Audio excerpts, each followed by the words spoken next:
د پیری متعلق چې دا پیری الله پاک پیدا کو د اور د شعلې نه،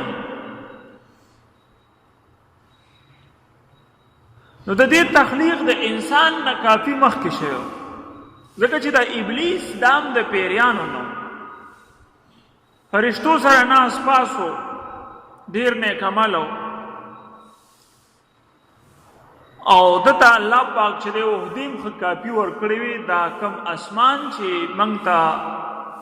د دنیا دا کم اسمان چې دی د دې پوره نگرانی دا دی ابلیس ته حواله ده. ابن عباس رضی الله عنه روایت دی وغیرہ. نو د ډیر زیات وحدی چې د سره ډیر بیجونه وته لګیدلی دی ابلیس ته، خو بس په یو سجده باندې ځان خراب کو، آدم علیه السلام ته سر ښکته نه کړ. او بعض علماو دې پورې فرمایلی دي چې د ابلیس چې ډیر نیک و نیک عمل او هر وخت به چې د عبادت کوو د مخکې نه خیال دا و چې الله پاک دته پته و چې الله پاک به یو مخلوق به پیدا کوي په ځمکه باندې چې د دې بادشاهت ما ته راکړي، د دې د وجې نه ځان نیک عمل کړی. نو کله چې هغه مقرره الله پاک آدم علیه السلام پیدا کړ، نو ده خو ویل چې ما خو څو زره کاله عبادت کړی دی، ما ته خو چې دی دونه نیک عمل مو پرشتو کې زما چې دی زه ګویا کې د دې یو سرداري ما ته میلاو وه او فرشتو کې زما د عبادت چرچه ده، نو پکار دی چې ما ته د ځمکې خلافت میلاو شي، زه د الله په خلیفه شمه په ځمکه باندې. نو کله چې هغه مقرره د کومه چې ډېر وخت د په تصور کې و، نو هغه موقع باندې الله په خلافت آدم علیه السلام ته ورکړ. بس د انکار وکړو چې دا خو نشي کېدی، زه اولا یم څنګه چې الله پاک ویل ما د اوره پیدا کړی، هغه ویل زه د اور نه پیدا یم، د خاورې نه. خاوره خو بې حیثیته شیز دی، زما تخلیق د ښه څیز نه شوی دی، دا د بېکاره څیز نه شوی دی. بهرحال دې متعلق تاسو ته مخکې ما خبرې کړې وي. نو ابلیس ځان اوچت وګڼه او هغه د آدم علیه السلام ته سر ښکته کولو نه چې دی هغه شاته لاړی. نو الله پاک وایي چې دا د انسان نه ګویا کې ډېر مخکې د دې پیدایش شوی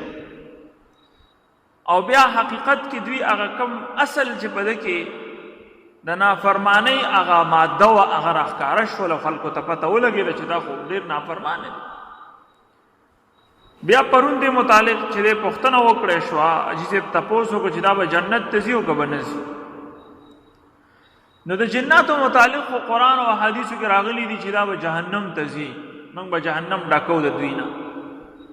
او جنت ته به هم ځي. ځکه چې دې ځي کې عمدی صورت کې الله پاک فرمایي ولمن خاف مقام ربي جنتان، کوم کس چې د الله ته د مخې نه ودرېد نو هغه دوه باغونه دي، نو تاسو دواړه به د الله کم نعمتونه جوړلاوښئ. نو مطلب دا دی چې خطاب پیری او انسان ته دی. نو جنت ورله دی ځکه خو په احسان الله پاک چې دی د هغې تذکره کوي که نه، چې تاسو به کم نعمتونه د الله پاک جوړلاوښئ. دغه شان نور روایات هم شته. البته د علماو د یوې ډلې رای دا ده چې دا جنت دا د آدم علیه السلام د اولاد جاگیر دی. اوس مولانا احمد رضا خان بریلی چې کوم دی د هغه هم رای دا ده چې دا جنت دا به جنت ته راځي چکرله، خو اوسیږي به په جنت کې نه. د هغې رای دا ده په دې کې، او یو قول د توقف هم دی، خو د قرآن اکثر آیتونه په دې دلالت کوي چې دی به جنت ته ځي. بیا یو رای په دې کې دا هم راځي چې مثلا یو کس تپوس کوي چې دې ته به هم هغه شان حورې میلاویږي لکه څنګه چې انسانانو ته میلاویږي او که نه، یعنې هغه نعمتونه به دوی دپاره وي کوم چې د انسانانو دپاره دي او که نه داسې به نه. نو دې متعلق علماو رای دا ده چې څنګه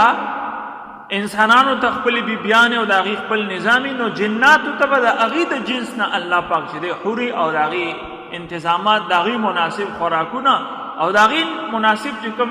هغې په کوم څیز کې خوشحالي جنت کې به د هغې دپاره انتظامات کېږي. نو دې نه معلومېږي چې جنت کې قیم نو خپل ځای دی، ځکه چې د هغې خپل خواهشات دي، د هغې خپل چې دی مطالبې دي او د هغې خپل چې یو ژوند دی یو زندګي ده، نو عام انسانانو سره د هغې اوسېدل بیا چې جنت کې داسې ښکاري چې به ګراني لکه اوسېدی شي، خو چې کوم خواهشات او کوم څیزونه د هغې غواړي نو هغه به جنت کې د انسانانو هغې برخلاف وي. لکه د هغې خوراک جدا دی او د انسانانو خوراک جدا دی. د هغې خوراک متعلق عبدالله ابن مسعود رضی الله عنه فرمایي چې حضور نبی اکرم صلی الله علیه وسلم ته په هغه شپه باندې کومه شپه باندې چې پیریانو ته تبلیغ کړو د خوراک متعلق ته پوښتنه وکړه. هغې وویل چې په دې اډوکو باندې موږ ته الله پاک چې غوښه راولي موږ خورو. نو بیا ورته پیغمبر علیه الصلاة والسلام وویل چې کوم اډوکي باندې کوم غوښه باندې مسلمان کلمه ووایي نو هغه به ستاسو د مسلمانانو خوراکي، او په کومه چې کلمه ونه ویلی شي هغه به تاسو کې د کافر چې کوم جنات دي د هغې خوراک به هغی. نو د هغې د مسلمان پیریانو دپاره خوراک حلالولو دپاره چې دی بسم الله ویلو کې د هغې هم فایده ده. زمونږ خو دا و فایده، خو د هغې هم پکې فایده ده چې د مسلمانانو خوراک چې دی هغه ته په غوښه باندې هغې دپاره راځي، او هغه نوره چې په کوم باندې کلمه نه ویلی شوي نو هغه اډوکي باندې هغې دپاره غوښه نه راځي، او که راځي خو خوراک د هغې دپاره صحیح نه دی، شرعاً صحیح نه دی. نور که یو کس شریعت نه مني بېله خبره ده، خو هغې ته به اندازه لګي د دې خبرې. او بله خبره چې د دې د څاروو متعلقه نو دا هم په دغه حدیث کې دي، لکه څنګه چې زمونږ څاروي دي د پیریانو هم دغه شان څاروي، هغه خپل قسم څاروي وایي. دا حدیث کې دا راځي چې د اډوکو باندې چې کوم غوښه راځي به ستاسو خوراکي، او د زناورو چې کوم بول به رازدي دا ستاسو د زناورو خوراک دی. د انسانانو چې کوم زناور دا غوښان وغیره وکړي دا به د هغې د زناورو خوراکي. نو دې نه معلومیږي چې د هغې خپل قسم زناور دي، زمونږ د دې زناورو نه هټ کر چې خوراک یې هغه شان دی، نو ګویا کې هغه به جدا قسم زناور د پیریانو. نو تاسو ته ما پرون ویلو چې د هغې خپل یو جهان دی، خپله یو عالم دی، خپله یو دنیا هم دې دنیا کې اوسي، خو د هغې خپل نظام چې دی جدا دی، د هغې هېڅ څیز موږ ته په نظر نه راځي. او په دې کې چې دی بعضو علماو ډېر عجیبه خبره کړې ده چې دنیا کې موږ ته پیریان په نظر نه راځي، موږ ورته په نظر راځو. جنت کې به د دې جدایي، موږ به ورته په نظر نه راځو، موږ ته به هغې په نظر باندې راځي.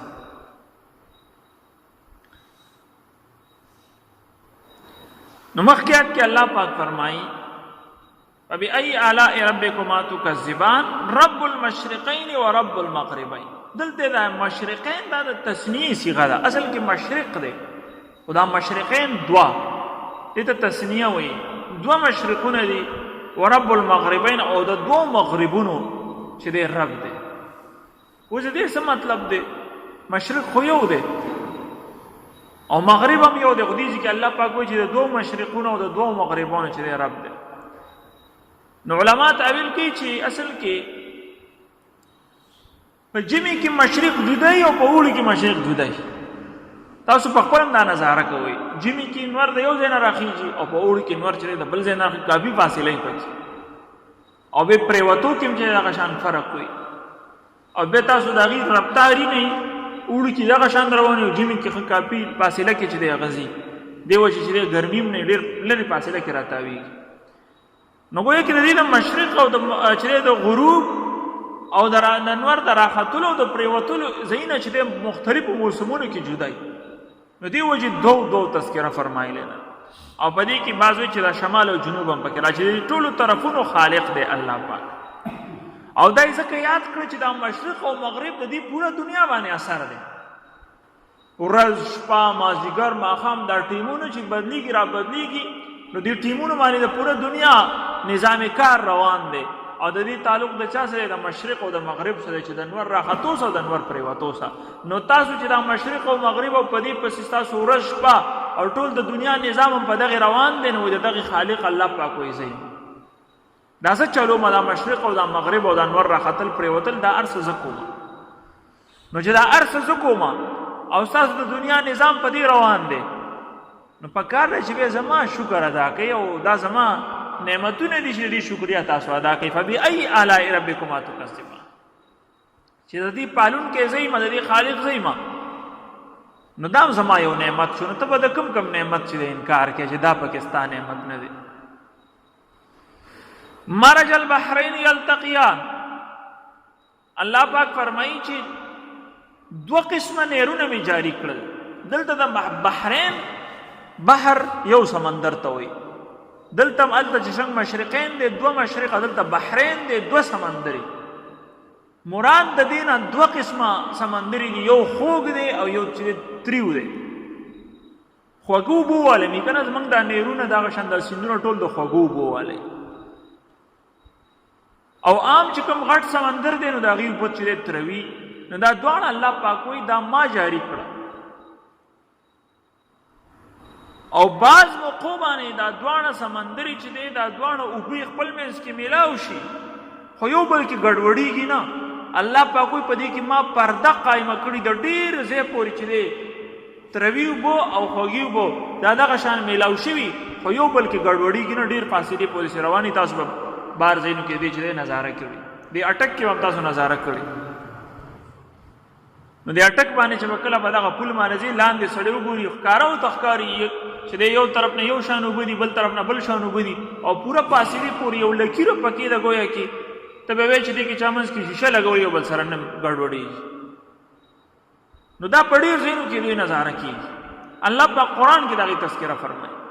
یو طرف ته خوږي وګدي بل طرف ته تروي، دوانه رواني دغه شان جوختي رواني کې خپل منځ کې ګډوډيږي نه. الله پاک وي دا پکې داسې ګویا کې پرده مې پکې چره اچولې، او منځ کې مې ګویا کې پرده پکې راخلې، برزخ پردې ته وایي. او زمونږ چې کله انسان مړ شي نو د قیامت پورې دی عالم تم عالم برزخ وایي چې دا د پردې عالم دی، چې انسان په پرده کې دی، دته عذاب دی او یا ورته چې دی جنتونو په نعمتونو کې سر دی، دا انسان بل ته پته نه لګي، ژوندو ته پته نه لګي،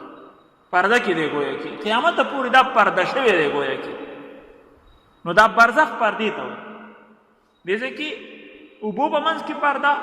او کله چې انسان وفات شي د قیامت پورې عالم ته چې برزخ وایي، نو مطلب دا د پردې عالم دی، تر دې چې قیامت کې به د نیک او د بد پته لګي. دی وخت لا پته نه لګي چاته، الا ماشاء الله الله چاته وخی نیک عمل مرته بعض اوقات وخی عبرت لپاره، او بد عمل مرته الله پاک بعض اوقات وخی. مرج البحرین یلتقیان، دا ملاویږي بینهما د دې دواړو په منځ کې برزخ پرده ده. یبغیان چې دا لا یبغیان چې دا پرده دی د اوبه یو بل کې چې د ګډوډېدو ته نه پرېږدي، لا یبغیان یو بل باندې نه غالب کېږي د اوبه. نو الله پاک کوئی چې ګوره دا مختلف قسم سمندرونه مې ته جاری کړل، موږ ته د خوږو سمندرو د اوبو ضرورت دی او د تروم ضرورت دی، ځکه دا کم موتیان او ملغلرې او دا قیمتي ساز او سامان دا په خوږو اوبو کې نه په ترو اوبو کې چې کوم دا سمندر دی که نه په دې نیرونو کې چې دی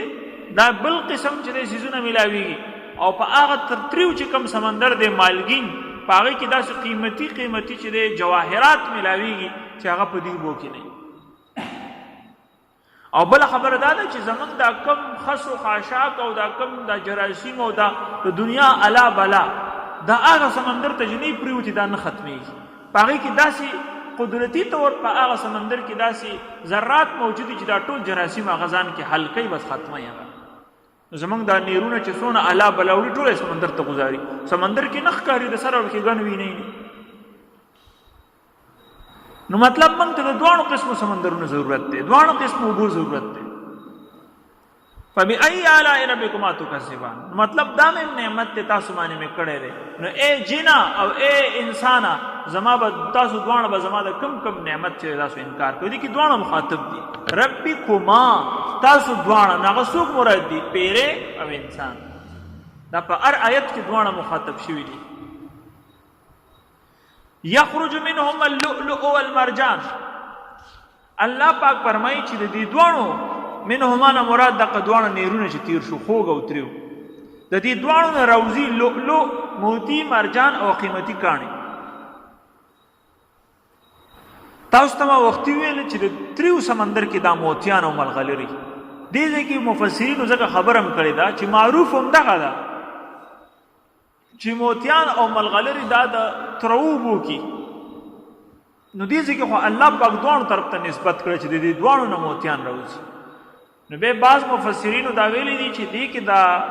دا موتیان په دې خوږو بو کې مې خو د دې نه رایستل ګران پته نه لګي دا به د اوبه لاړې شي سمندر ته پریوځي به سمندر نه دا موتیان حاصل کړی شي نو گویا کې د دې اثرات هم پکې شامل دي په دغه موتیانو حاصلېدو کې ځکه دوانو ته نسبت وکړو الله پاک نو دا موتیانو ملغلري او دا سره سپین او دا دنیا جواهرات دا تاسو په کاروي نو دام زما یو نعمت دی نو په ای الی ربکما تکذبان نو زما به ته د کم نعمت دی انکار کې اے پیری او اے انسان نو دینه پته لګی چې دا دې کې چې دا کم نعمتونه بیانېږي نو دې کې پیری تم چې د خامخا به دې کې څه فائدہ به حاصلې ورنه به په نس باطل الله پاک نو گویا کې د موتیانو ملغلرونو باغیم څه فائدہ حاصلې ځکه ورته الله پاک کوئی چې دام زما نعمت ته تاسو ته پاره دغه شان د سیندونو او بو وغیرہ دین هم پیریانو ته فائدې ځکه الله پاک پیریانو ته وایي چې کم نعمت به تاسو انکار کوئ او به الله پاک فرمایي چې ولهُ الجوار المنشآت جوار دا د جاری جمع ده دلته مراد کشته ده چې سمندر کې جاری وي رواني او منشآت دا اوچتی ته ویل شي نو مراد د دین هغه اوچتی کشته دي چې د اوبو د بره رواني آبادبانی کشته یعنی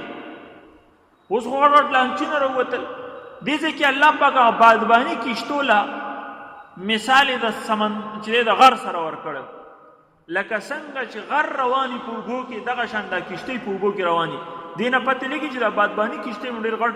چې د هغې وزن به او د هغې به یو غټ چې د هغې حجم به غټ کافي حده پورې ځکه ورته الله پاک غر ویو لکه موږ خو صرف وړې کشتۍ بادباني لیدلې دي خو الله پاک هغه بادباني کشتو ته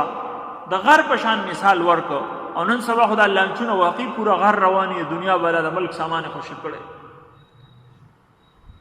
نو الله پاک وایي چې د اوبه مې تاسو ته مسخر کړی ورنه اوبو کې ته لاس ولاندې پکې ځي ته پکې سوا چې ولاندې پکې ځي نه ټینګوي خو ستاسو دا کشتۍ نه وغیره د په اوبو کې لاندې نه ځي څونه سامان نه ډکې کشتۍ ډوبېږي نه نو الله وایي دا زما نعمت دی چې اوبه مې تاسو ته مسخر کړي تاسو ته تابعداري ولاړې دي نو فبأي آلاء ربکما تکذبان تاسو به د الله د کم نعمت چې تکذیب کوئ الحمد لله رب العالمين والعاقبة للمتقين والصلاة والسلام على محمد